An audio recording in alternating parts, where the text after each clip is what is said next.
Accident జరిగిందంటే driver జీవితం తిరగబడిపోయినట్టే bro. ఎందుకంటే వాంటర్దే ఉంది బ్రో. లారీ యాక్సిడెంట్ అయిందంటే దానికి ఇన్సూరెన్స్ ఉంటుంది, ఇన్సూరెన్స్ చేసుకుంటే లారీ తెచ్చుకుంటాడు. కానీ డ్రైవర్కి ఎటువంటి ఇన్సూరెన్స్ ఉండదు. యాక్సిడెంట్ అయిన తర్వాత వాడి ఇంటికాడే కూర్చోవాలి, వాడికి జీవనాధారం ఏమి ఉండదు. కొన్ని ఎవడన్నా ఒక 20,000 రూపాయలు అప్పిస్తాడా అంటే అడిగితే ఆ లారీ డ్రైవర్ యాక్సిడెంట్ అయి కూర్చున్నాడు, వాడికి అప్పుడు ఇస్తే మళ్ళీ ఎప్పుడు ఇస్తాడో అనేది అప్పుకోవడం కూడా మానేస్తారు. మరి మేము ఎందుకు మాట్లాడకూడదు డ్రైవర్ల గురించి? మాట్లాడాలి కదా, బరాబర్ మాట్లాడాలి కదా.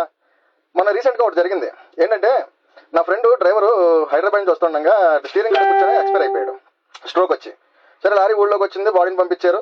అతని పని మీద కష్టపడుతున్నాడు. కానీ అతన్ని వాంటర్ని అడిగితే నా లారీ యాక్సిడెంట్ అయింది, నేనే మడ్డు గుడిసిపోయాను, నేను మీకు ఇచ్చేది ఏంటి అన్నాడు.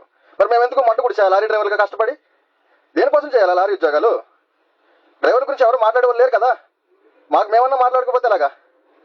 ఆ చనిపోయిన మా ఫ్రెండ్కి ఆ డ్రైవర్కి 2 పిల్లలు, చిన్న పిల్లలు. వాళ్ళ పరిస్థితి ఏంటి?